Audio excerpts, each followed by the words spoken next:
Well,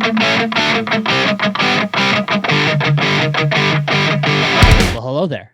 Thank you for checking out this episode of Raised on the Radio. I am one half of the show. I am Colt Brocado.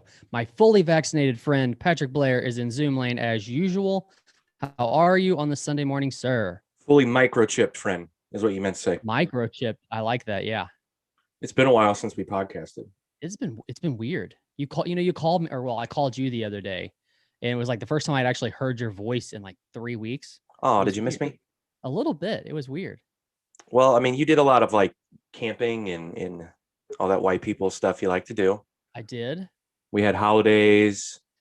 You have a pregnant wife. I have a child. Birthdays. Yep. Just, all that just grown upping, dude. Just that's all it is. It's grown upping.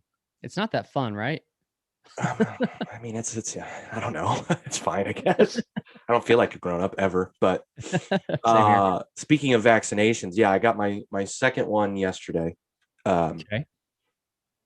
You know, and they heard all of these. Well, look, if I think at first it started, the horror stories were the second one makes you feel like shit. Plan on doing nothing the day after you get the shot. But lately, I've been seeing a lot of people say, no, it didn't do anything to me. I didn't feel anything. Now, my wife has explained to me, well, those people likely have terrible immune systems, and that's why they're saying that. Yeah. And then I'm kind of like going back in my own brain, like, all right, who? And I'm like thinking like, and then if some of them, they're fine. But I think some of them, yeah, not so much. But I don't know. I mean, I'm coming up right on the hour of when I got it yesterday. I feel fine. Are you kind of worried? She's like, be prepared to feel like shit. And I'm like, I feel fine right now. I mean, I did drink quite a bit for UFC 264 last night. So I'm feeling that a little bit. Okay. But no, I feel fine. I mean, my arm is fucking sore, dude. It's crazy how sore my arm is. Yeah. But the nurse that gave me the shot stabbed me with ill intent. Like, I couldn't believe. So did you piss her off beforehand? I don't know. I was kind of curious about that because I had my son on my lap on my right side. So she's like, I'm going to, left arm, fine. So rolled up my sleeve, and I kind of like, just in my periph, I was just like looking at her, and she was like, just like, I was like, God. And I don't care about shots. They don't hurt. Like, needles don't bother me at all. So like getting the shot didn't hurt. It's now like it feels like I got hit by a Randy Johnson fastball in the arm. That's what I swear to God, dude, like doing that, it feels like I did something to my arm. Like I hurt a muscle. I don't know. Either way. So that's really the only thing I'm feeling. Are you somebody, when it comes to needles, do you like to watch it happen? Like if you're giving blood work or if you're getting a shot, do you want to watch the needle go into your skin, or are you a guy that can look away? I don't have a preference. I think sometimes I watch, sometimes I don't. I don't know. Okay. I think it's just. I'm a watcher. For some reason, it makes it feel better. I don't know why. Yeah. But I also like to talk to the person who's doing it as if they're my Uber driver. Start asking them random questions. So I guess maybe just to soften the blow. I have no idea. Yeah, I'm fully vaccinated. Yay. That's amazing. Whatever that means. Fully microchipped, whatever. I don't know. It's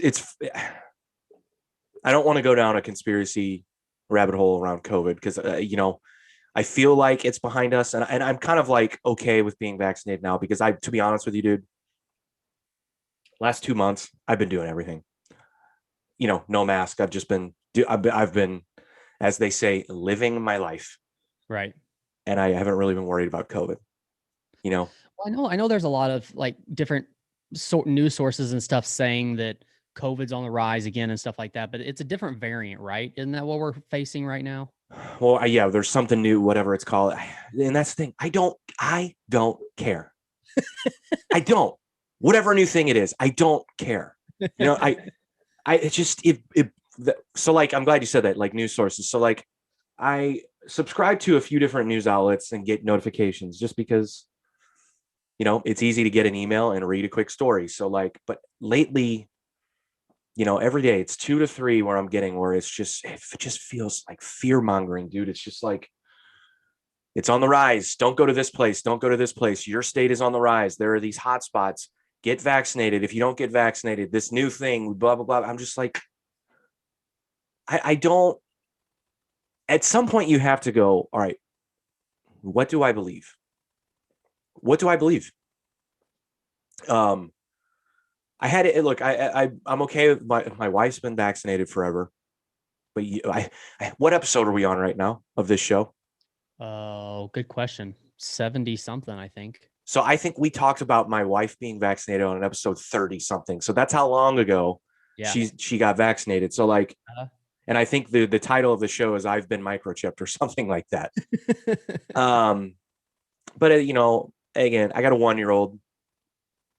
Get vaccinated, fine, whatever. Because again, we've been, like as they say, living our lives. We've been taking them everywhere. We've been doing we went to the aquarium on his birthday, which by the way, that place is fucking cool. You need to go. I haven't been yet. It's really cool, and it's Yeah. only going to get better. I mean, they're still, you can tell they're still like trying to find their groove as far as like making it fully to what they want it to be. But so we went there on his birthday for his first birthday, and it was fucking packed.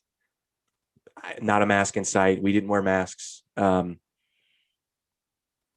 So yeah, man, I whatever, fully vaccinated, fine. You know, people know that we live a good ways away from each other. Are there many places around you besides like hospitals that are still requiring masks or still have a sign on the door saying you need to wear a mask while you're here? No, No, not that I've seen. No, it's no. the same way. It's the same way down here. Hospitals is the only place that we've had to wear a mask. They're still making you wear the mask in there, huh? For your like baby appointments? Yeah, they're not doing temperature checks and stuff. That's stupid. They can seriously. That was the dumbest thing. Aren't the people who are spreading COVID the ones showing no fucking symptoms? For the most part, yeah. Yeah. So why are we taking temperatures? Yeah. What good is it doing? So if someone has COVID, 98.6, good to go. That fucker has COVID, and he just gave it to all of those people. I mean, you can tell that nurses are like over this too, which I mean, if anybody should be over this, it should be nurses. I mean, not that it wasn't a big deal, but they're like, they took the brunt of all of this. Besides, my wife was just talking about that last night. We had a few people over for the fights, and yeah, she was basically explaining that because she worked at a different hospital last night, and I won't get too into what that means, but yeah, they're over it, man. Yeah. Nobody wants to be a nurse anymore either. That's what she's kind of saying. She's like, people are just like, you know what? Fuck it. I'll fucking sell my farts online. Like, I don't fucking care. Like, they're done, dude. They're done with it. Like, and I don't blame them. Well, the reason I say that is because you can tell that from nurses when you walk into, you know, because they still have like the nurse that's up front that will, if they were going to do a temperature check or whatever, or they'll give you a sticker to put on your shirt or whatever saying that you're fine. But they don't even, like, they halfway say something about a sentence about COVID. They're basically saying, you haven't coughed in the past day, have you? That's basically what they're saying. And if you say no, they're like, all right, cool, you don't have COVID. I'm glad you said that. So like, I had to fill out a bunch of fucking paperwork to get my second shot, and it's asking me, have you been experiencing these symptoms in the last 2 weeks? Have you? Okay, what if I was? You're not going to give me this fucking shot? This is what I need to get rid of those things. Just give me a fucking, like, I didn't like that. I had to wait a fucking hour to get it. Like, I made it a fucking appointment. Like, can we get this over with? You should have these things in a line ready to go. Just bink, bink, bink. Everybody roll up their sleeve. Bink. Just get it out of the fucking way. I was annoyed, dude. Like, but yeah, dude, I don't blame nurses at all. And here's the thing, like, you and I both know we listen to a lot of the same podcasts. We watch a lot of the same people. We've heard some of the people that we are fans of say that nurses aren't heroes. They're not the whatever. And I get annoyed by it because I wish they would do call-ins to their show, because I want to call in and say, hey, that's cool, but let me tell you something. My fucking wife went to work pregnant for fucking 9 months while we were in the thick of this shit. Mm-hmm. Didn't make a fucking peep about it. Didn't make a peep about when they didn't have enough masks for nurses. Didn't make a peep about they didn't have enough of the right protective equipment. Didn't make a peep about the fact that she had to stop doing what her job is to take care of just COVID patients, right? Mm-hmm. So they can fuck off with that shit that nurses aren't. Like, dude. So what narrative are you trying to spread by saying that? Who are the real heroes? Who is? people like you who don't want to get vaccinated, people like you who spread conspiracies. Like, what is it? Right. Who so that's why if I were a nurse, I'd be done with it. Like, I don't really care what you think about me. I don't care what, like, if you think I'm a hero or not. Um, I don't know. It's so I guess what I'm saying is I'm vaccinated. I can move on. But now there's this new fucking thing that we got to be worried about. Yeah. And I guess the question is, will they shut the country down again if this thing spreads like wildfire? I think that's the one thing that we learned about COVID. I still don't think we know enough. I don't think we know enough about the vaccine, to be honest with you. But I didn't get to ask questions when I was a baby and I got vaccinated. So fuck it. I'm not going to ask questions now. Just give me the fucking thing. You know what I mean? Like, Yeah. Well, I mean, don't they say, and I probably said this on the show before, but don't they say that? So like with the flu, you get the flu shot every year, but the flu shot that you're taking was to combat the flu strain from last year, right? Because that's what they're making. That's what I've been told by nurses before. sure. Yeah, if somebody's listening to this and I'm wrong, please let me know. But I'm pretty sure that's a thing. So I'm curious about if it's going to be the same way with COVID. Like if COVID becomes a regular shot a year, just like the flu shot that a lot of people get every year, if COVID shot is it going to be the same way? Is it going to be whatever COVID shot you're getting? Is that to battle the strain that we had last year? I'm curious. They can fuck off with that. So you're telling me you won't ever get it again? No. This also coming from the guy that said he wouldn't get it in the first place. So I can't really believe you. I didn't say I wouldn't. I said I didn't want to. There's a difference. Okay. There's a difference. I got my first flu shot this year of my entire life. Okay. Not because I'm anti-vaccine, not because I'm anything like that. I just, dude, fucking jog, eat some broccoli, right? Yeah, Didn't we clear this up?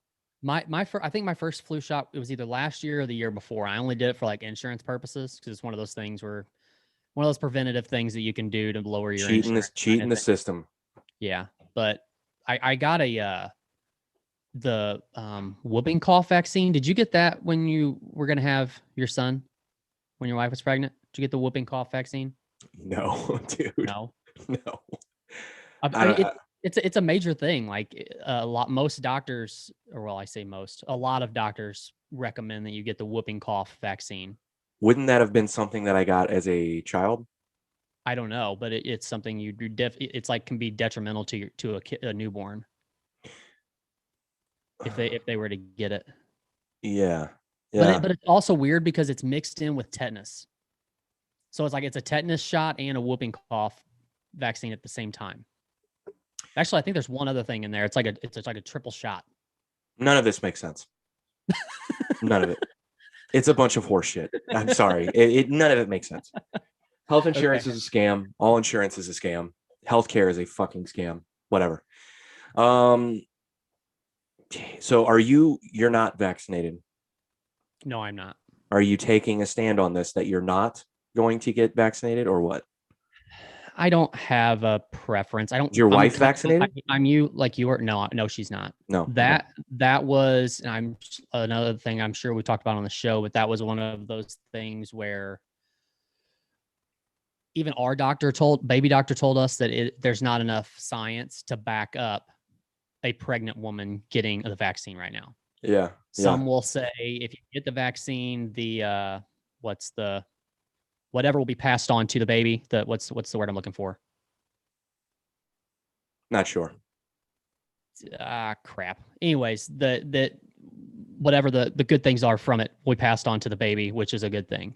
Can prevent them from getting it. The antibodies? Yes. Okay. Those would be passed on to the baby. I've seen pregnant women get the shot. The baby comes out fine, no issues at all. But like I said, even our baby doctors told us that they can't, they're not going to tell us not to, but they're also not going to tell us to because they can't recommend doing something that doesn't have enough science behind it to back it up. So there's that. Now we may revisit this after the baby's born, which is like 5 weeks from now. So all right. We'll see. Shit's getting real for you. Shit is getting real. It was weird too, because like we were 7 weeks away and it still didn't really feel real. First, it just wasn't there yet.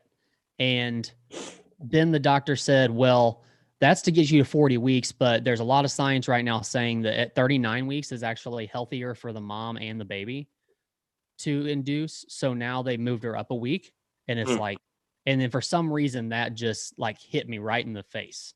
Yeah. That okay, it's not 7 weeks now, it's 6 weeks. And we have a date. Like a legit date that if she doesn't go before that, this is the day that he's coming. So so it kind of smacked me in the face a little bit. Like in Yeah. a good way, in an exciting way, but you know, a little bit of a nervous way too. Yeah, we went through all of that, and it still didn't feel real to me until I saw the fucker pulled out. I swear, dude. It was all just, yeah, I don't know. But that's kind of the way I wanted it, because I didn't want to get nervous. I didn't want to be scared. I didn't want to I felt things, but I didn't want to feel too much, if that makes sense. I don't know. Yeah. But then when we're actually there, and she's gone into labor, all they did was come back into the room with bad news. So I was like, all right, man, what the like, I was just, Really? like his heart rate slowed down way too much. Her heart rate jacked up way too much. I see. So all these things are happening, and they're finally like, look, we have to get this baby. We're just going to do an emergency C-section. We're getting the baby out. And everything worked out fine, but I just remember her dad being in the room with me. I remember looking back at him eventually. I was like, hey, man, what the fuck's going on? Like, I was like, I had like 8 coffees and 2 like I was just jacked up on caffeine and like just ready to do it. Like, and when they said like, yeah, we're going to C-section, I'm like, great. And like, they made it seem like, okay, we're going to have a discussion about this. 2 seconds later, here comes the anesthesiologist. And I'm like, whoa, we're doing this? Yeah, here are your scrubs. Like, okay. So it's fun though, man. It was a good experience. You'll I have to imagine that like there's gonna be a heart sinking feeling though. Like once he's physically here, it's just like, okay, now I've got a human to like, I've got this other human. I've never had this before. I've never had to deal with this before. You got a brother, you got a sister or something like that. You look after them, but this is like I own this thing that I have to keep alive. Yeah, he's on the grid, man. You got to keep the fucker alive. Yeah. That old Louis C.K. joke. It's a good one. You'll be all right. You'll be all right. Oh yeah. Yeah. Yeah. So I'm excited for you guys. It's going to be fun, man. 5 weeks. Shit. Mm-hmm. I'll be seeing Beartooth when you're having a baby. I know. Thanks for rubbing that in. Did you listen to the new record yet? I did, dude. It's phenomenal. It's great. Every song's good. Every song. You know what else is a phenomenal album that just came out? The Atreyu album. That Baptized. I saw you post about it. I haven't checked it out yet. I need to. I've listened to it over and over again. They're a good band, man. They're a lot like Beartooth in the sense where they're really hooky, which I love. Mm-hmm. Can still be heavy, can still be, as rocking as they want to be. That sounded cheesy, but whatever. But still very hooky. I mean, that Brandon, the drummer / or he's the singer now. Or do they have? Didn't the one dude leave? I'm not sure about the. I'm not Screamer sure about the band. Or maybe Brandon just started that Hell or High Water project and he was the lead singer. Either way, but the Brandon, the drummer / singer of Atreyu's got a really unique sounding voice, and he writes really good hooks, man.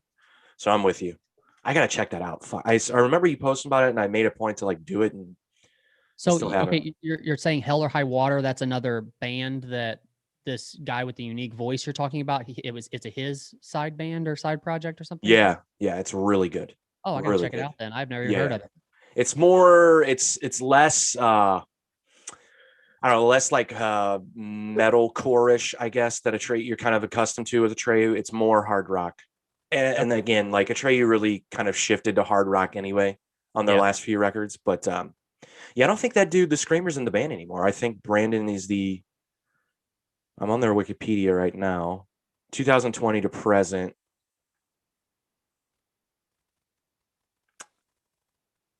Oh, yeah. Yeah. So lineup changes. In addition of new drummer Kyle Rosa, Brandon Soller would focus on clean singing only. Yeah. I wonder what happened. What's his name? Alex Varkatsis. Yeah, that's right. He's got like a weird last name, he's Greek or something. Anyway, yeah, good band, man. I got to check that out. Well, that's cool. Oh, I'm glad you brought up. So I'm glad we kind of shifted to music because I have a fucking, dude, I have another anti-streaming rant. Oh, okay. I'm I'm excited. so fed up, man. I'm so fed. I had my buddy that came over last night. He also is a musician, and we talked about this for like an hour. And I think he's on the same page as me, but I also think he's like, what the fuck? What can you do? Did you see that Jacob Dylan was on Rogan? I seen the name, but I don't know who that is. I'm assuming I should. You know the band The Wallflowers?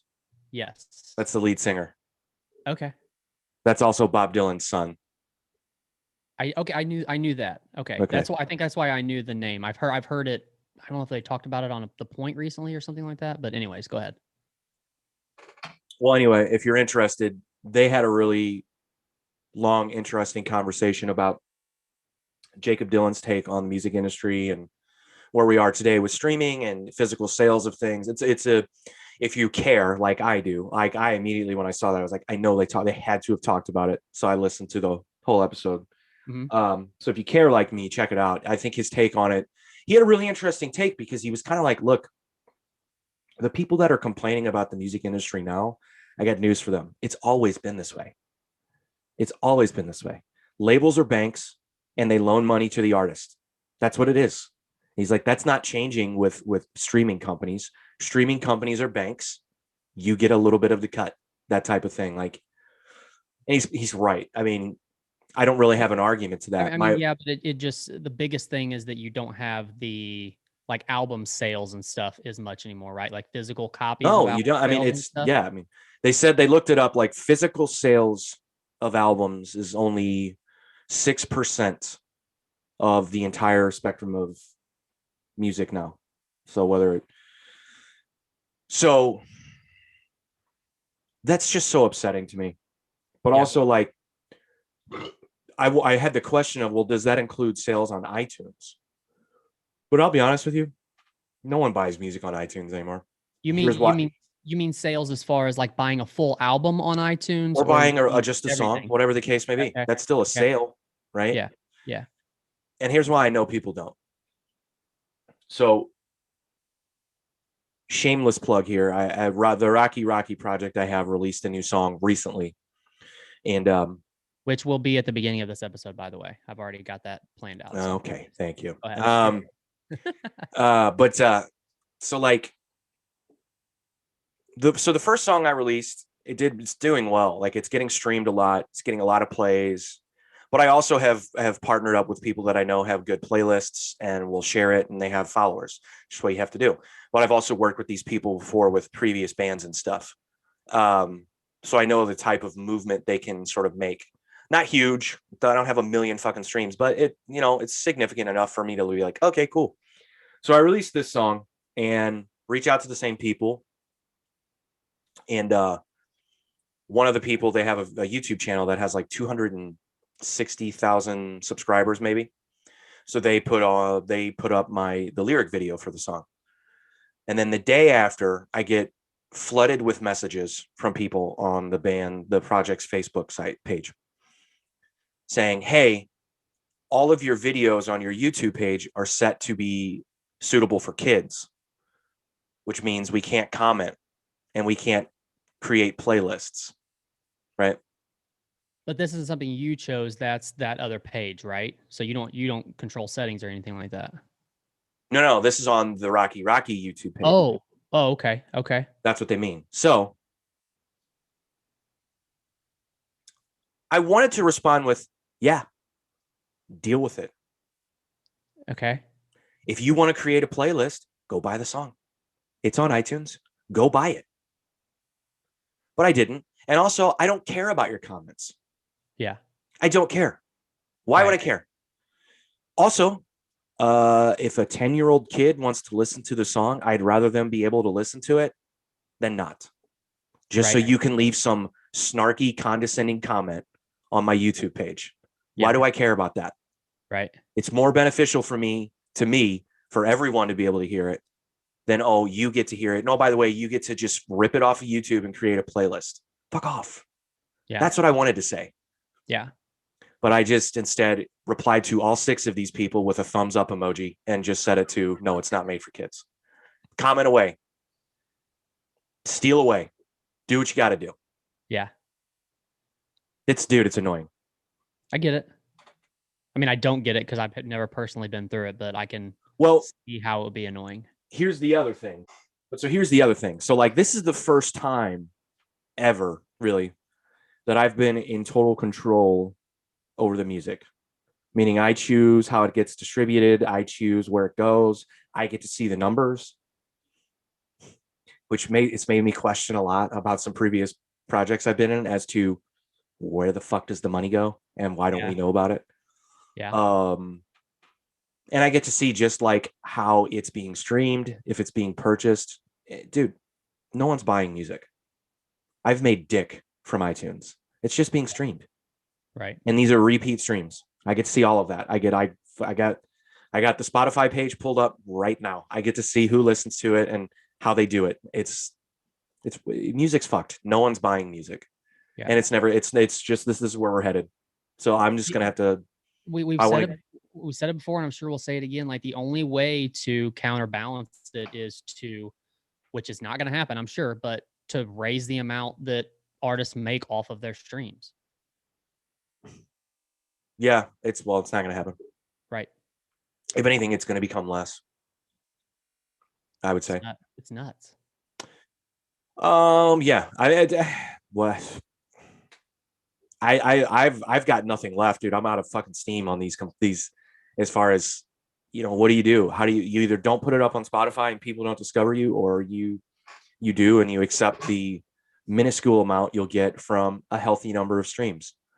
I mean, that or just hope to God that something that you put out goes viral and blows up. That's the only the only option you got. But what options would see that you're going to have? But for that to happen, you're going to have to wait for the next big thing like TikTok. TikTok is saturated now. Yeah. There were musical artists who basically were TikTok artists, and then like that Jairus Johnson kid. Yeah. He started on TikTok and he went viral on TikTok, and now he's considered to be a legitimate musical artist. Mm-hmm. Same thing happened with SoundCloud. SoundCloud's a joke to me. It's how many millions of people are on there. Like, I put the songs up, like, and then people, like, I'm getting comments like, oh, glad I discovered this and that. I go, but you didn't listen to it. It doesn't show that you played the song. So did you just immediately download and take it to your, dude, it's weird. Now that I can see all of this, and again, it makes me question a lot about what has happened with previous projects I've been a part of. Maybe I should have questioned it more, and I did. It's too late now, but now that I see this stuff, I'm like, man, I don't know, but I mean, it's a weird thing. Like, there, even other industries are like, this might sound weird, and I might be like off my rocker by saying this, but like even other industries are pushing us away from like buying like physical CDs and stuff like that. Like vehicles, my truck that I just sold didn't have a CD player in it. Like, my only option was to like Bluetooth my phone to it. Now, could I go on to iTunes and buy an album on my phone? Yeah, I could. And but what I'm saying is this: it makes streaming easier even when you're like driving in a vehicle. Oh yeah, I don't have a CD player in my car. Yeah, I just had to think about that. Like, yeah, I don't. And I just got a new truck yesterday, and I have a CD player in it. And I was looking at it yesterday, like, that's probably never going to have a CD in it. That's cool. Not cool. It's not cool. I like the idea of having your full music library on your phone just as much as I like having CDs. Uh-huh. Like, I bought the Beartooth record on iTunes. And at the end of the day, I think I'm a minority on that. Oh, I'm sure. Like, absolutely. Yeah. I really don't. And maybe I'd be curious to see what the sales are. Well, you know what? Fuck it. Let's try to look them up. So now, But I'd be curious to see if you look up sales for an album, that's like legit sales, right? That's not including streams. Well, that's what I'm trying to. Yes, that's what I want to see. I don't care about streams. Right. You know, it's kind of funny. Do you still listen to Finn McKenty at all? Not really. I haven't had time to, at least. Yeah. So he brings up a lot when he's talking about a new artist and stuff. He talks about monthly listeners on Spotify. Means nothing. It means nothing to me. When he says that, I go, "Oh, cool! They have 1 million monthly listeners. Great." What does that mean? What does it mean? I don't know. So peak position for The Past is Dead was 19. Hard rock songs. Billboard 200. That record's from 2014 Billboard. You mean you have no new numbers? That doesn't make any sense. I would like to see some numbers as far as like the record sales, like the physical records, because records have made a resurgence here over the past couple of years.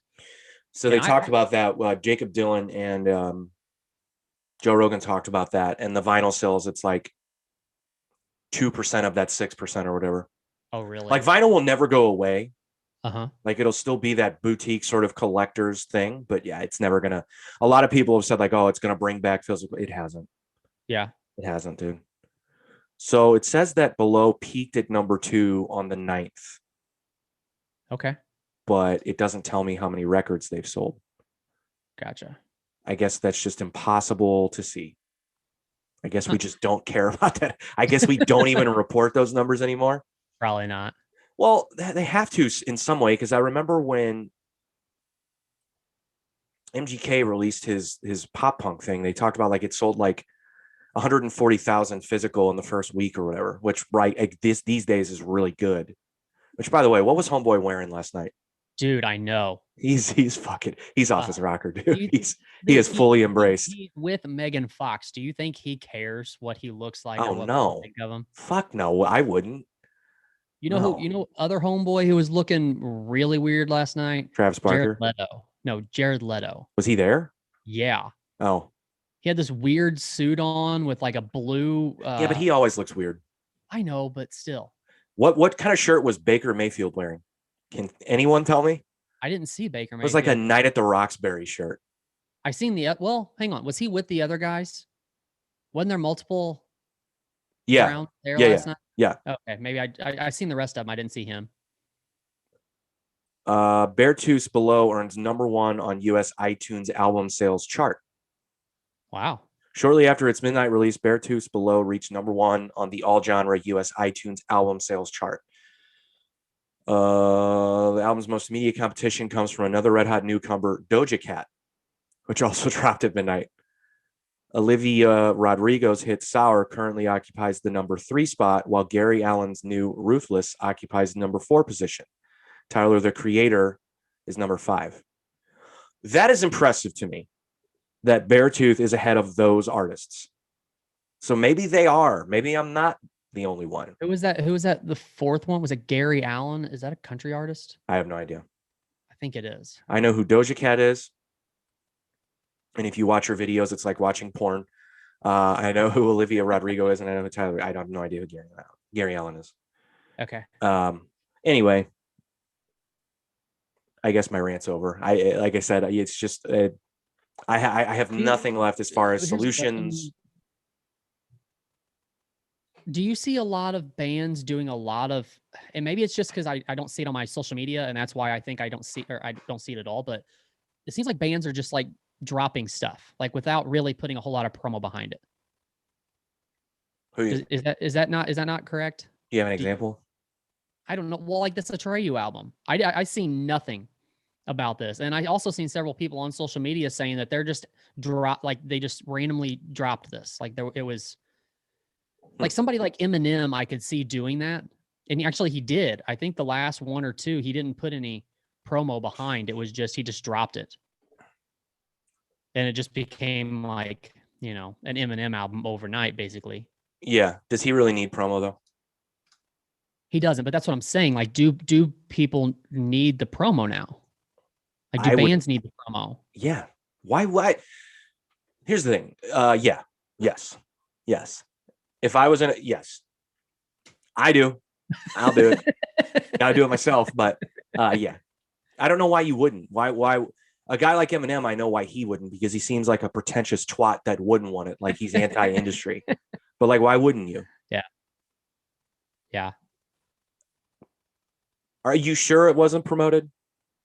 Like, do you follow them on social As I media? said, maybe, do you like? maybe yeah, I do, but maybe I wasn't. I don't know. Maybe I just didn't see it. Maybe that's why I feel like there wasn't much push behind it. It's possible, man. I mean, Did you see a lot of push behind this Beartooth album? No, I mean, I know they were dropping singles off of it for months and months ahead of time. So maybe that's all the major promo they needed. Well, whatever they did, apparently it worked. Yeah. But yeah, I don't know. Do you like this album more than the Disease album? It seems heavier for the most part. I'm gonna say it's close. I got to keep listening to it. It's all I've been listening to. I'm trying to think if I've bought anything else new. No, that's all I've been listening to. Gotcha. No, there was another band. I bought something recently that I really liked. Who is it? No, I lied. Okay. Oh, I mean, I got the new Day to Remember. That was a long time ago, though.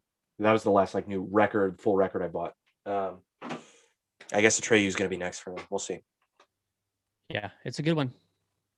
Which, I mean, they had a track with like Jacoby Shaddix on there. Mm-hmm. There's another couple of bigger name artists that did a couple of tracks too, but I like the whole album. I love it. Yeah. I mean, I guess the main thing is about kind of what I was saying about like streaming and sales. If you're a bigger artist who already benefited from music sales and now you're in this world of streaming, does it really matter? Meaning you can just go out on tour and make your money off touring. Like if you're Beyonce, do you care if a record sells or not? If you drop a record, does it matter? Right. Because there's a lot of money in syncing now. And that's another thing that Jacob Dylan talked about. And what is that? So syncing is when you get your music in commercials and soundtracks and on video games and okay. And it makes up it's a large chunk of the numbers. And that's actually, one of the things we were really aggressively approaching in the last band I was in was syncing. And we had a lot of talks with a lot of people and because we knew how valuable it was. But I guess question, do you, when you're watching a movie, are you listening for soundtracks? As a musician, I would imagine you probably, I guess musicians probably listen for more than just like a regular person just watching a movie that has no musical background or anything like that. Do I listen to, well, there's two different things we're talking about here. Do I listen to the score as it is, or do I care about what is the soundtrack? What are the artists on the soundtrack? Like, do I care about how a movie's scored? Is that what you're asking me? I guess. Okay, here's another question. Have you ever downloaded or bought a song that you had never heard before, but you heard on a movie? Yeah, probably. Think so? I can't think of one off the top of my head, but I'm sure I have. Yeah. Okay. Well, it seems like soundtracks used to be a bigger thing. I would agree. Wouldn't they sell like soundtracks? Like you go to Walmart and buy an album of the soundtrack to this movie. Is that still a thing? I don't know. Maybe not. I don't know. Let's look. Oh, fuck it. What's a new movie that came out? Oh, I don't know. I haven't watched anything in a while. Did you watch Tomorrow War yet? I have not. It's pretty good. Is it? Yeah. You actually went to the theater to see it, or did you? Oh, fuck no. Were you able to buy it at home? We just watched it at home. Okay. You can just stream it. It's on fucking whichever one. Oh, really? Whichever one of the million fucking. So Tomorrow War song, Lorne Balfe. Tomorrow War album. Yeah, I mean you can buy it on Amazon. So I guess this is just the what the fuck? There's a song on the soundtrack called Miami Dolphins Still Suck. Hey, music by Lorne Balfe. So I guess that's all you're gonna hear is that person. Okay. I don't know. It's a good movie. Go watch it. It's pretty good. I mean, it's cheesy in the way that Independence Day is cheesy, Hmm. but the last half of the movie didn't suck like Independence Day. So It had some pretty major names in it. I mean, aside from Chris Pratt too, right? yeah, well, God, I just completely went blank on everyone else in the movie. But yeah, But yeah, that chick, what is her name? It's like Yvonne Strahovski or something like that. sure, yeah, that Uh-huh. person. Know I what don't I'm know who talking that is. about though? No, I have no idea. She's on the cover of the movie, so that's why I figured she was some kind of important role in the movie. The blonde-headed chick, she was in Dexter. Oh yeah, she plays a major role. Okay. Yeah. Okay. I don't know her name, so now I know her name. Good. Okay. Anyway, Yeah. I don't know about soundtracks, but like scores are really cool because there are a lot of like there are people who score movies really well, meaning choosing the song, choosing which songs go into the movies. Martin Scorsese's really good at that. Quentin Tarantino's really good at that. I mean, there are a lot of people, but either way, Right. whatever. I guess, I mean, I remember like when I was a kid, like the Forrest Gump soundtrack was a big selling CD, big selling album because it had all of those fucking hits from various periods in time from the 60s, 70s, 80s on the soundtrack. Right. Here's a fun trivia moment for you. So, the song, the fucking I Would Walk 500 Miles song by the Proclaimers. Uh-huh. So that was originally released as a single in the 80s, and it didn't become a hit until the 90s when it was on the Benny and June movie soundtrack and in the movie. It flopped as a single for the band. And then 4 or 5 years later or whatever it was, probably 6 years later, they're a one-hit wonder because of it. I guess it used to matter. I don't know if it matters anymore. I mean, that kind of makes sense though, right? Because it's kind of like what you're saying, the syncing thing. Like if you could be a band that nobody's ever heard of or know anything about, but if you can get a song like on a movie or in a TV show or something like that, that could be a boosting off point. Could be. I fully embrace it. Yeah. I'm letting all people know if you're making a movie right now, you need a song. I got a couple for you. You can by all means have them. Is that a possible sellout thing? Do people look at people? I don't give a fuck. I understand you don't, but I'm asking, is that yes in the music world, do people call other people sellouts because they got a song in a movie or in a show or something? Yes. Interesting. Especially a commercial, I feel. Like if your song's in a car commercial, like depending upon what kind of band you are, well, yeah. Interesting. Again, to all car makers, to all car if you need it, to the marketing team that's working on the new Bronco, if you need a song, I got a couple. I don't give a fuck. I like it. Yeah, that's funny. Oh, Greek Fire had that song in that animated movie. On Top of the World. That had to have done something, right? I mean, I thought it meant something at the time when it happened. I was like, holy shit, look at that. Animated, but that was a Pixar movie, right? Yeah, that's one of those bands it's a St. Louis based band, and I don't know much about how they do outside of St. Louis. If that makes any sense. I don't know. You know what I mean? I'm sure they do well. Yeah, I'm sure they do, but I don't know. I haven't researched like what their numbers look like outside of the U.S. or if, I would think a soundtrack on a like that's a song that all ages can listen to and like. So I would think it would have done really well for them. Hopefully. Again, did that generate? So I mean, that song was on that album that came out shortly after. Did that help generate sales for the rest of the album and not just a single, maybe? Yeah, I wonder if I can look up numbers on that. Oh, that's a good question.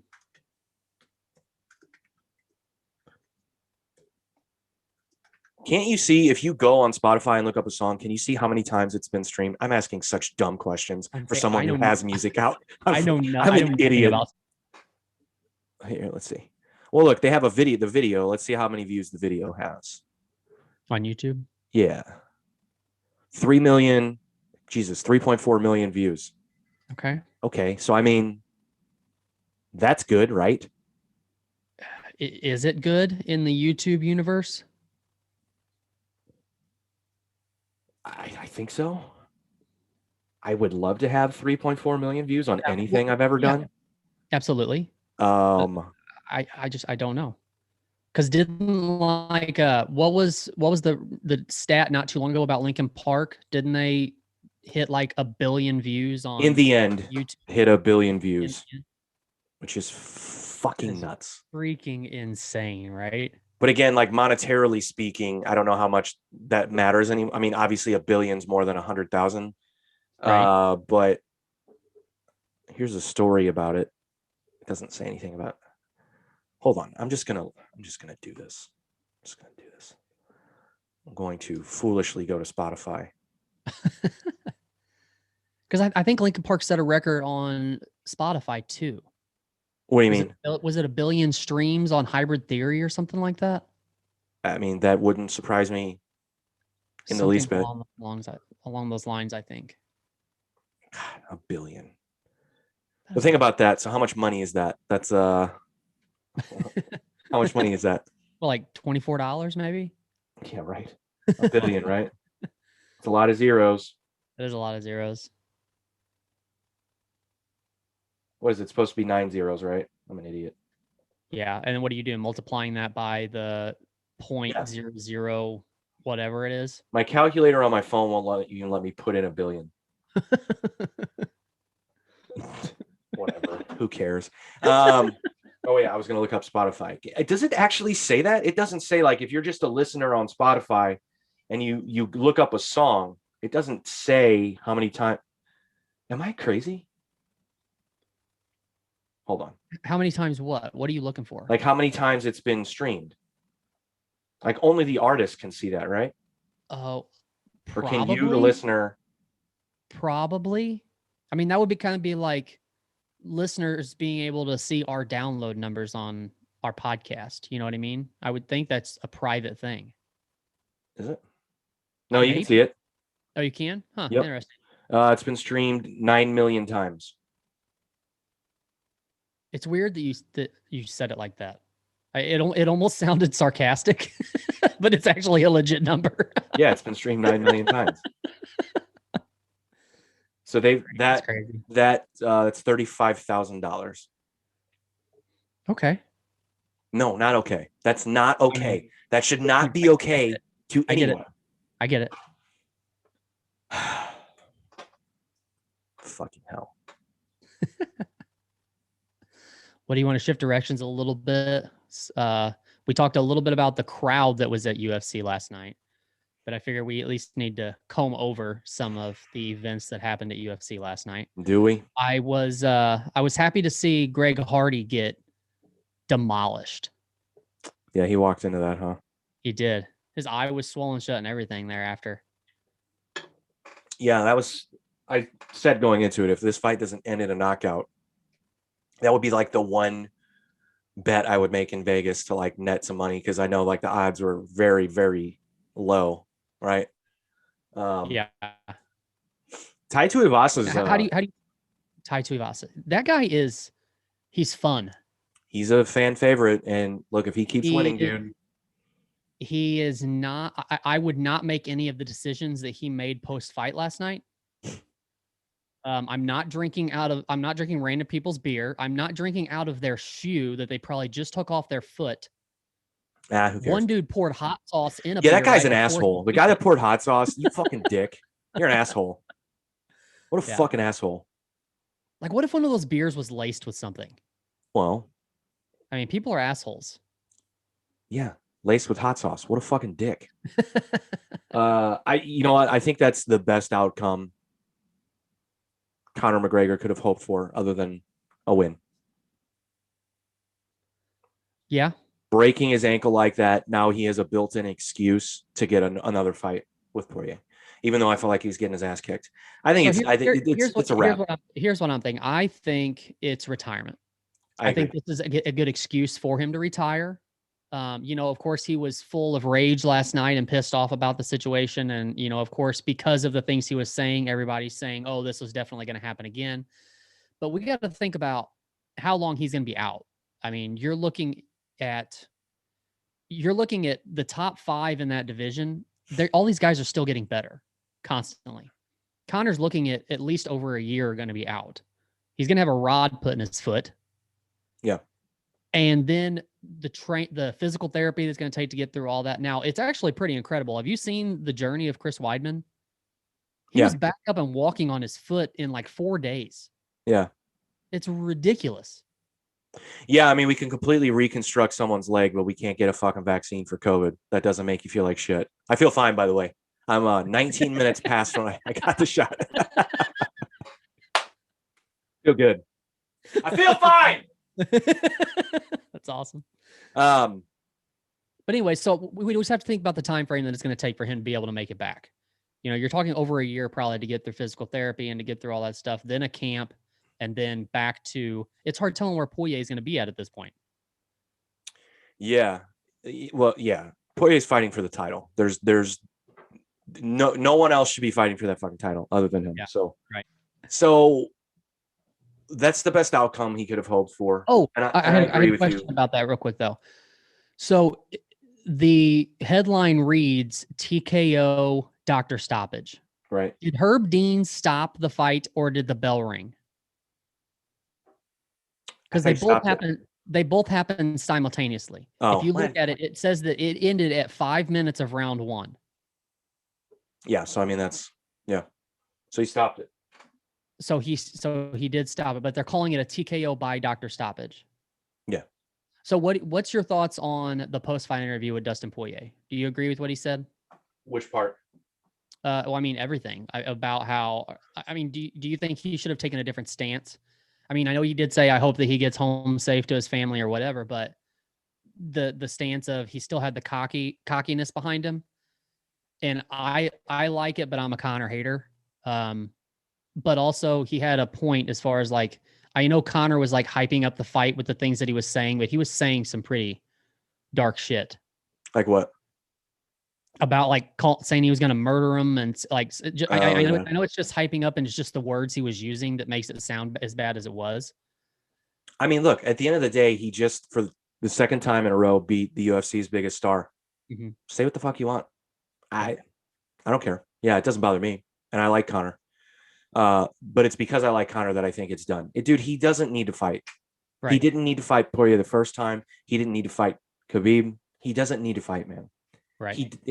It's a different person that we're seeing in there. It's different than the guy who was hungry to be the biggest star in the UFC.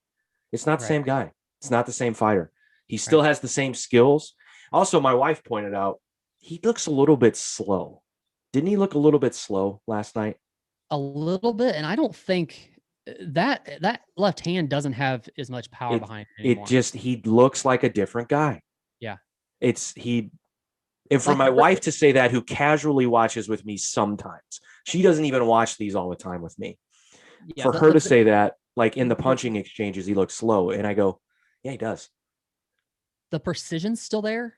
I mean, like he can still, he's accurate as fuck. He's accurate as hell, but it's just not, there's not as much power behind that accuracy anymore. I just think it's coming from a different place. I don't think it's coming from a guy who's hungry. I just think it's a dude who's in there because he's in there. Mm-hmm. Which is a shame because he helped build the UFC to what it is today.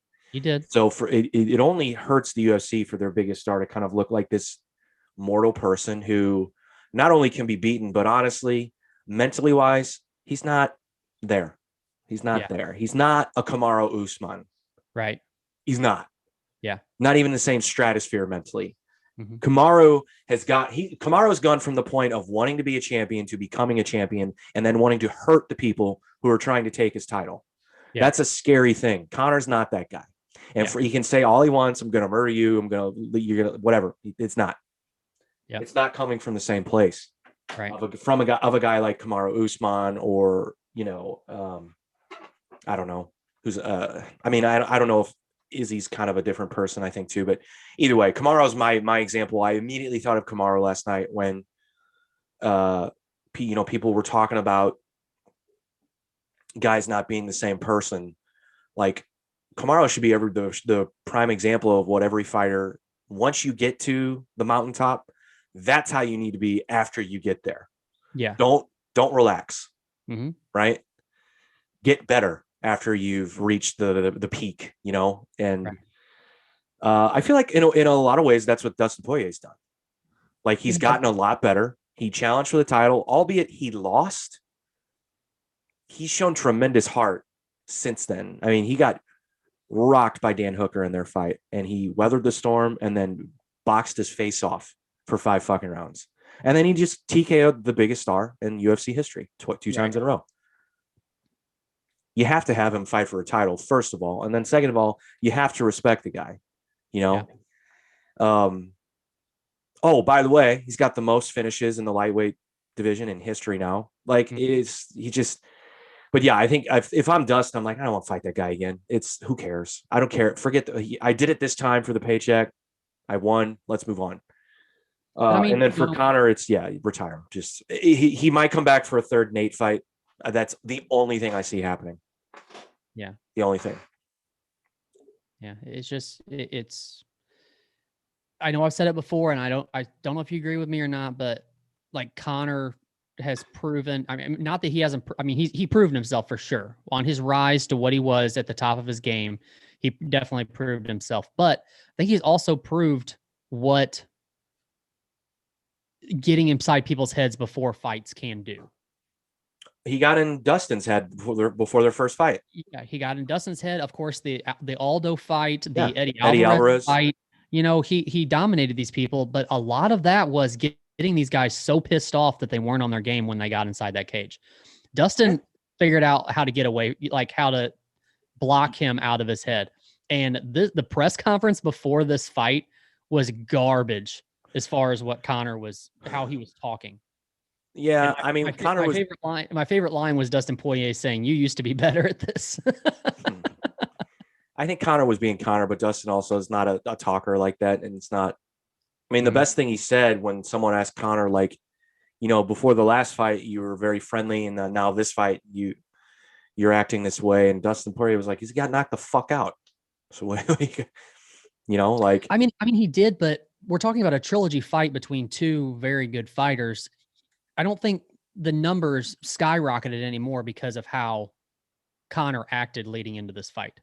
Well, I don't think they do anymore. I think the numbers just are what they are because it's Conor. That's right. It. Yeah. No, but I think we need to move past that. I think the UFC needs to find a way to counterbalance that with the casuals quickly, because I, like you, think not only should he retire, but I think he's going to retire. Yeah. I don't. He doesn't need to fight. There's nothing he needs to do. It's just so, like, I think they need to find a way to take the people they have and really, really market them the best way they can to the casuals, to keep the casuals interested. Conor just brings that crowd with him in a way that I don't know that any other fighter does. I guess Nate Diaz does. I guess Jorge Masvidal does, but not in the same way Conor does. And how well do Nate and Jorge do that after their last 2 fights? Right. Nate looked good in the last minute of his fight and nearly finished Leon Edwards, but he got beat up. Jorge, we saw what happened to him against Kamaru. Like, here's what I don't hope. I don't hope the UFC is banking on Sean O'Malley being their next Conor. Absolutely hope not. I cannot stand that guy. Was that not maybe the worst Herb Dean stoppage I've ever seen? I get it, but there was what? Let the guy just finish the fight. 30 seconds left in the fight, and what was happening at the moment that he called the fight happened for 3 rounds leading up to that. Well, that's why you stop it. You got to protect the guy eventually. You got to protect the guy from himself eventually. I will give him the fact that O'Malley was teeing off at the time, like more than he had done the whole fight.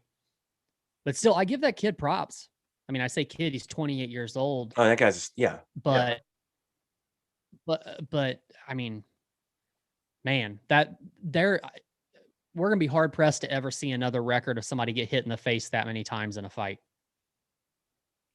Yeah, probably. Yeah, And he kept pressing forward. He kept pressing forward the entire time. After was it going to third? When he came back right before the bell rang for the third, he was like leaning backwards. He was wobbly. Yeah. And he just immediately pressing forward. But the problem is even when he would get O'Malley back up against the cage, he didn't do much with it. There was too much pause in between, like him actually getting him in a position to do something and him doing anything with it. Well, I mean, O'Malley had a giant reach advantage, and that causes problems. Sure. It causes problems for a lot of people in that weight class because he's so long. Mm-hmm. And I think that's what's going to help him moving forward. But I think if anything, you take the blueprint of what that dude did against him. If you're Sean O'Malley's next opponent, you press the fuck out of him because he doesn't like it. Absolutely. He doesn't like it. Yeah. I just don't like him. I don't like he's dribbling a basketball in the middle of a fight and your jump shot celebration. You're a dork. I just don't like the guy. I don't like what they said about Megan Anderson on their podcast. I didn't know that podcast co-host is his manager. Oh, really? His head coach. Yeah, Tim Welch. Wow. I didn't realize that till the last time I watched O'Malley fight. And maybe he wasn't always. Maybe that's a new thing, but who I don't even remember who was it that was on that show that they asked the question about Megan Anderson. Casey Kenny. Okay, that's right. Who has since got his ass kicked by Dominic Cruz. Wait, what? Yeah. I thought Dominic Cruz lost his. No, Dominic Cruz beat Casey Kenny. Recently? Yeah. Why did I think I thought Dominic Cruz lost his last fight? He might have fought again. Here, let me look. Maybe I'm crazy. Maybe I'm thinking of something different, but I could have sworn he lost his last fight because he had been out forever. Can I tell you something?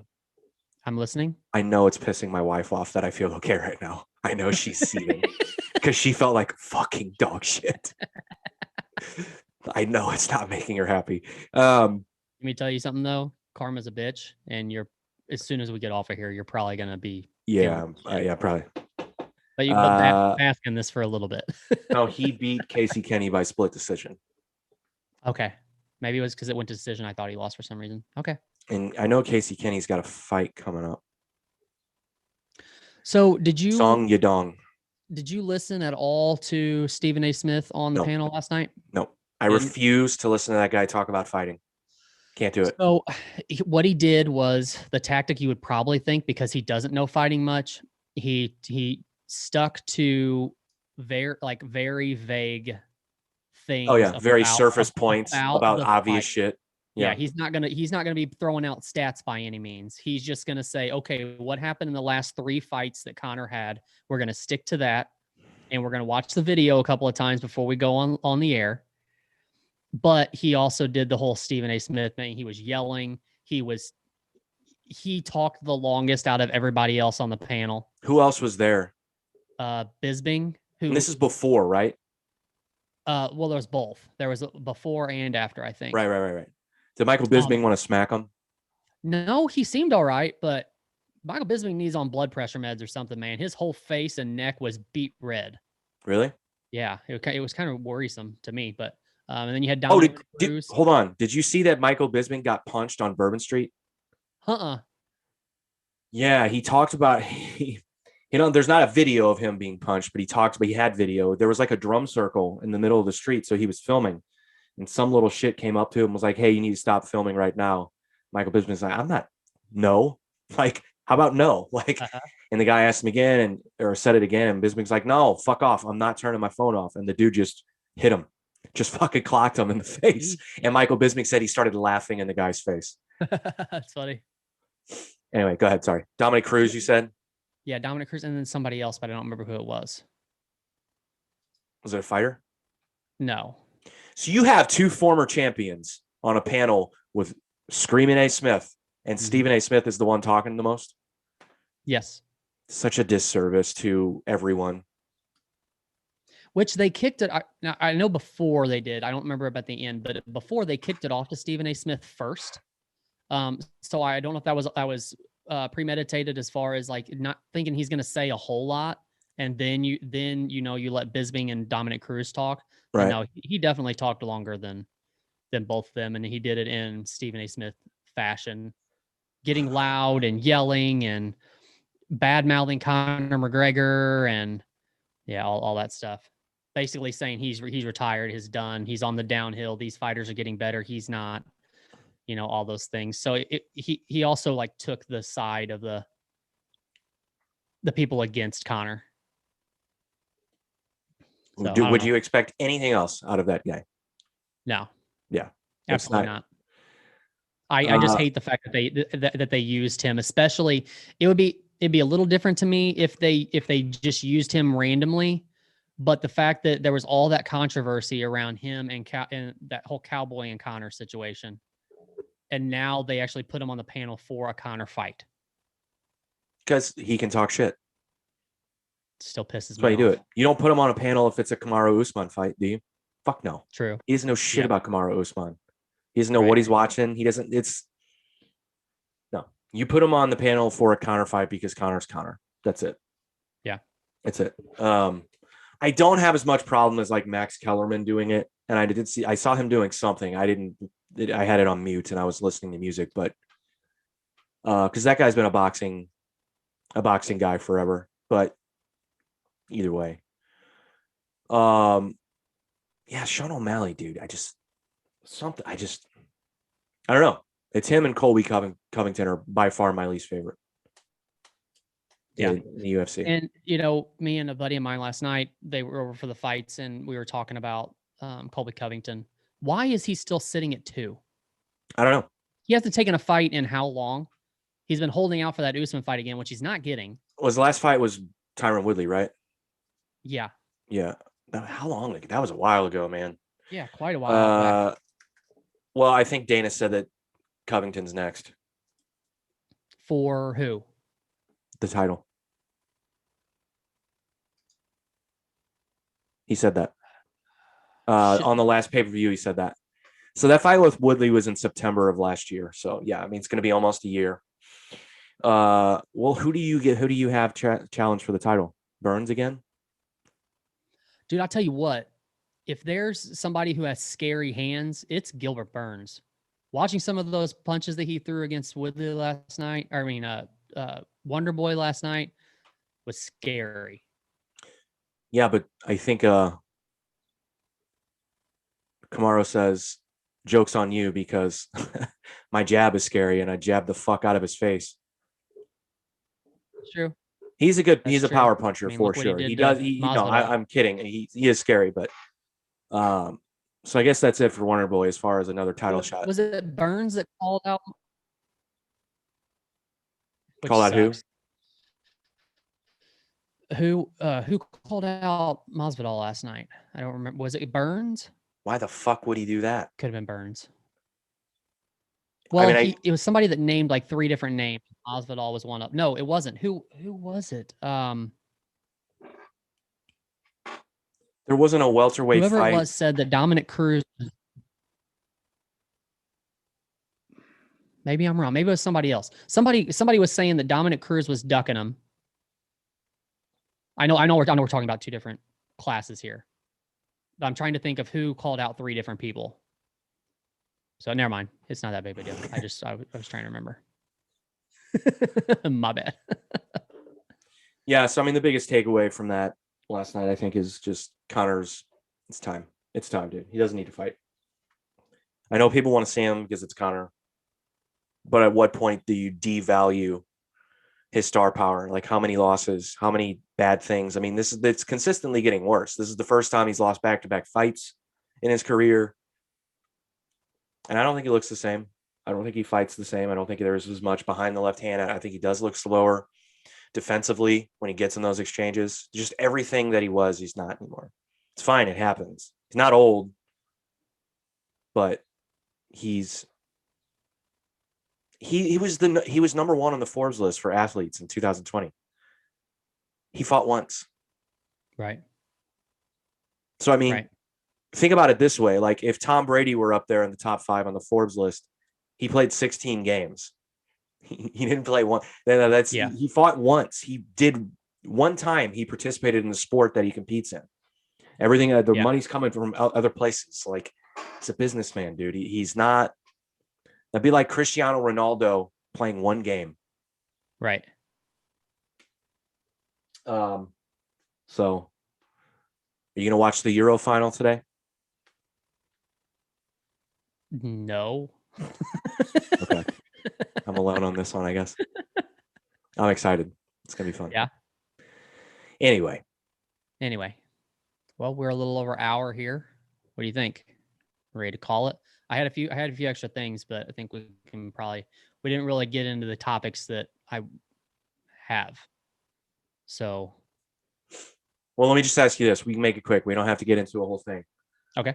Do you think it's bullshit that what's her name, Cherie Richardson?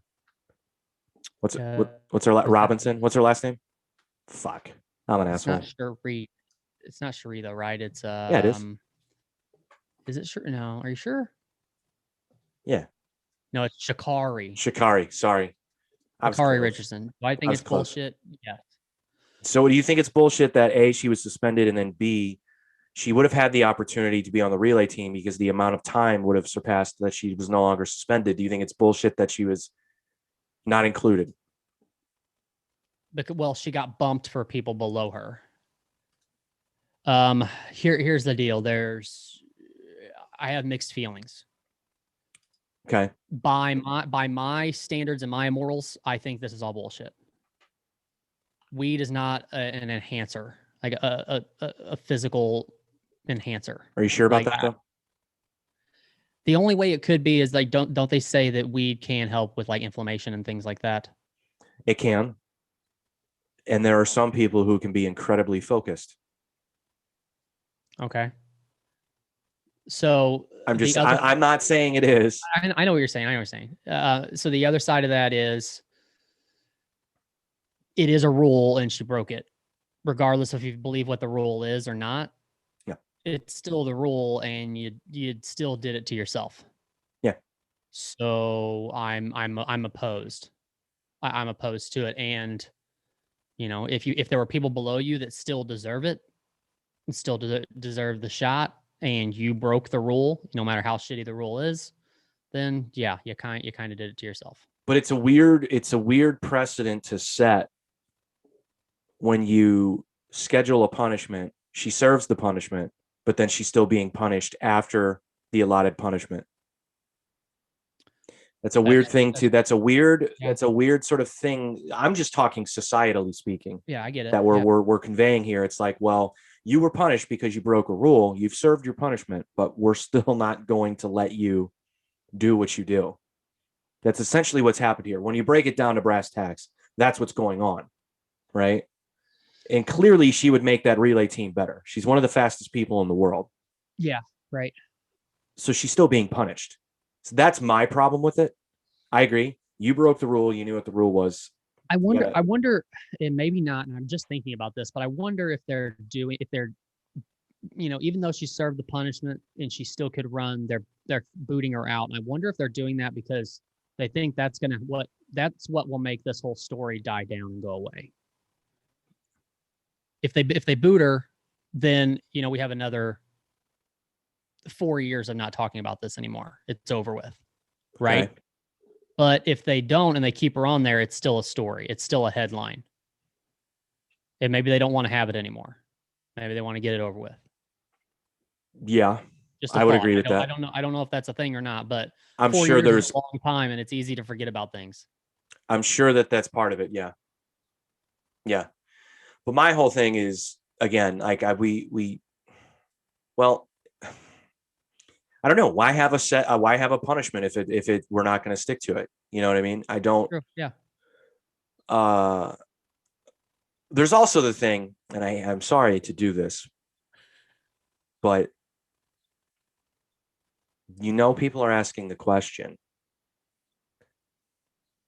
is this the way it is because she is Black? So Meaning, in on the other side of that was if this was a white person who did this, they would just serve their suspension and be able to still run. that's my stand on it. Yes. Interesting. I would even beg the question, would the white person even test hot for marijuana? Oh, Jesus. Sorry, dude. You going down a conspiracy hole here. Sorry, dude. I just think it's reality. I just think, look. Well, okay. Here's the reason why I say that's conspiracy driven is that have we seen something like this before in this, like in the Olympics? Have we seen racism in the Olympics, like Oh my to God. that extent? But okay, is that racism or is that just it? Okay, go with me here. Is that racism or is that just the fucking way things are? Okay, that's the same thing. Exactly. That's exactly my point. Exactly my point. So Oh, it's man. not that far fetched, right? Well, okay, hang on. What was the whole Michael Phelps situation back quite a few years ago when he got? Well, he wasn't even like they didn't even test him. He didn't pop hot, right? He was just like on in a picture or something He smoking weed. was, yeah, he was at some party smoking a bong, but he wasn't competing at the time either. Oh, okay. This wasn't in the middle of the Olympic trials. Like this was a bad time for her to test positive for marijuana. Absolutely. It's the worst time probably. Yeah. Right. Uh-huh. I don't, but I'm with you. I think the question whether it's a performance enhancing drug is a stupid one. Because how many people in the Olympics are taking fucking steroids or some form of a performance enhancing drug? Yeah. Let's get real. Let's get real. So again, I feel like we're setting a precedent based on who she is and based on the drug that she pissed hot for. I really do. Huh. I think it's a cultural thing and they're trying to set a precedent. That's it. I think it's not a good look for them if they go, you know what, it's okay. Serve the punishment, welcome back. I don't think it's a good look. Or I don't think they think it's a good look. I mean, I would like, man, I'm not, I don't think I can give an opinion on that without like actually being able to see the behind the scenes type stuff. I mean, I'm sure stuff like that's going on, but I don't know. That goes pretty deep. Does it? I'm Yeah. not the only one that's thinking this way, right? I can't be. It's fucking, it's reality, dude. Like, I don't know. Yeah. And there's honestly probably a lot of money swapping hands in behind the scenes that is making stuff like that go away. You might be right. But go away for whom? That's the question. Are you saying white people? I don't know. Pretty sure that's what you're saying. I'm white. Why would I say anything bad about myself? Anyways, my point was I'm torn, but I'm leaning as far as my standards and morals go, I say it's bullshit and she should be able to run. As far as the other side of things go, I'm leaning towards the other side just because it was a rule and she broke it at a very terrible time. Yeah. I mean, look, she still brought it on herself. Yeah. That's the easy way out, though. It is. It's again, that's the easy way out. I felt like that was, but for real, I talk about this in baseball all the time when the whole fucking steroids thing was going on. I felt that was the easy way out because you're taking guys who are breaking records, you're taking guys who are larger than life and are helping your sport, and you're using them as the bridge to answering the question whether steroids are right or wrong. Well, that's the easy way out. That shouldn't be the question. The question should be, how many other people are on steroids? And is this really fair to the guys who we're punishing? Is it fair that Barry Bonds is not in the fucking Baseball Hall of Fame? Probably not. Probably not. Also, if you think Babe Ruth's fat ass didn't fucking cheat, you're an asshole. Okay? He fucking cheated. If you think fucking Satchel Paige didn't fucking put something on the ball every once in a while, you're crazy. It's just, people cheat in baseball. They cut corners. Speaking of that, how crazy is that? The whole new deal that they've implemented about. Oh, that's ridiculous. It's so dumb.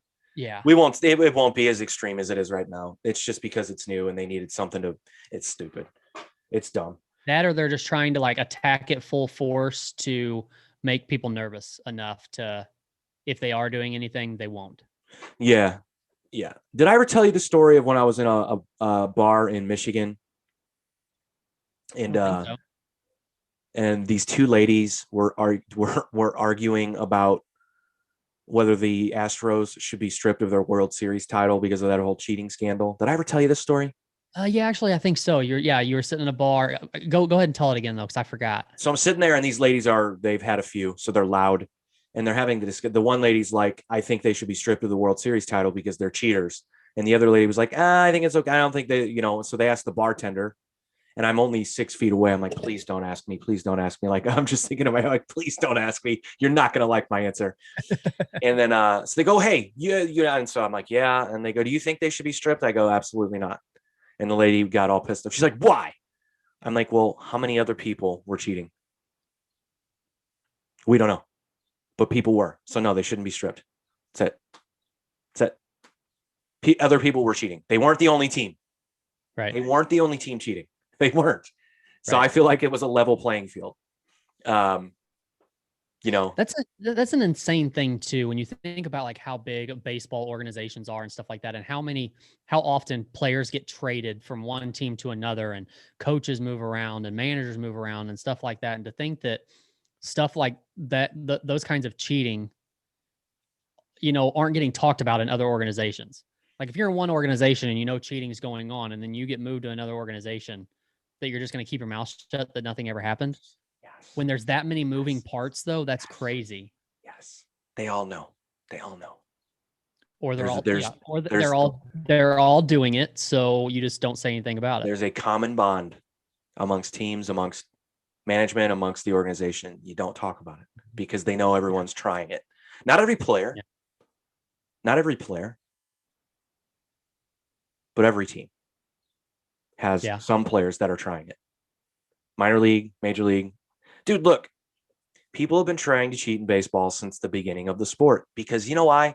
It's a fucking incredibly difficult sport to play and be really good at. Yeah. It is.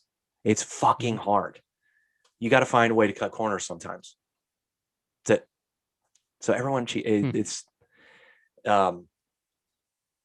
so that's why I said, like, the argument, like, yeah, we got to keep these guys out of the Hall of Fame. They did steroids. It's like, man, fuck you.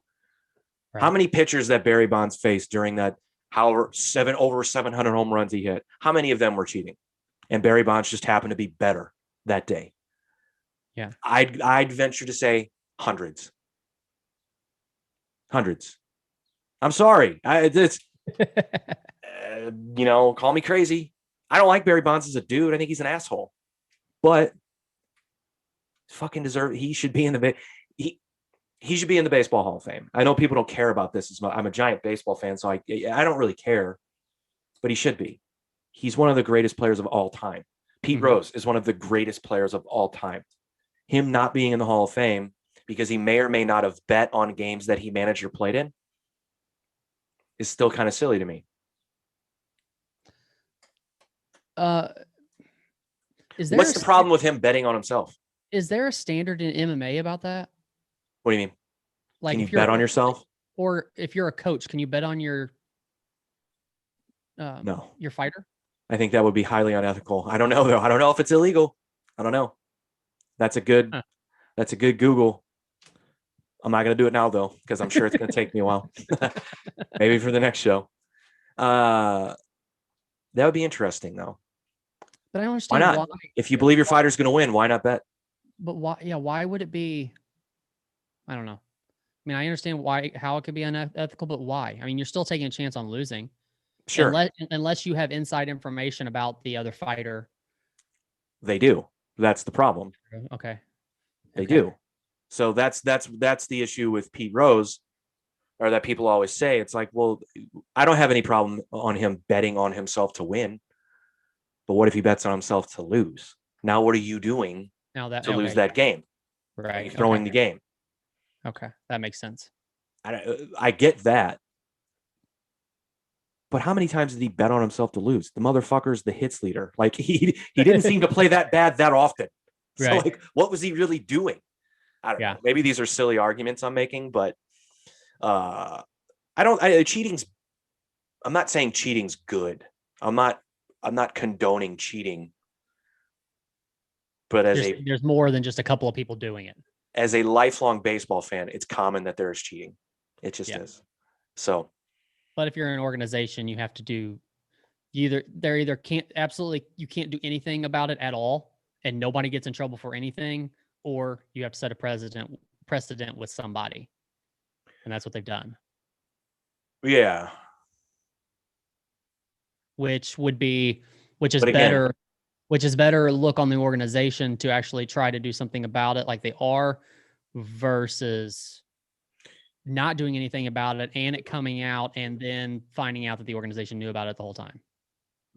Well, the Baseball Hall of Fame, the way that people get in is stupid anyway, because it's baseball writers who vote people in, which is absurd. They should not be voting people in. It should be former players, former managers that vote, that make those votes. It's so stupid. And for a guy to say no, and you remember, like, Ken Griffey Jr. didn't get 100% of the vote on the first ballot. What asshole, that's insane. Jackass, retard, excuse me for saying that word, sorry. What asshole, jackass, moron thought Ken Griffey Jr. does not deserve to be in the Hall of Fame? Right. What? What a dickhead. Yeah.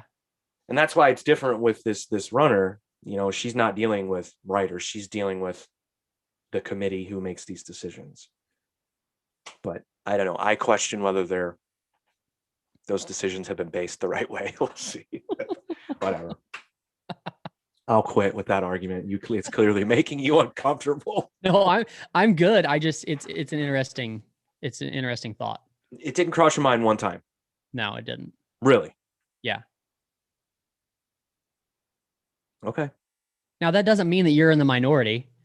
It just means that I didn't think about it. But me and you have a lot of differing views on a lot of things. So it doesn't really surprise me that I didn't think about it. Yeah. I don't know. Well, no, I'm not even going to say it. Should I say it? No, let's call it. Okay. All right.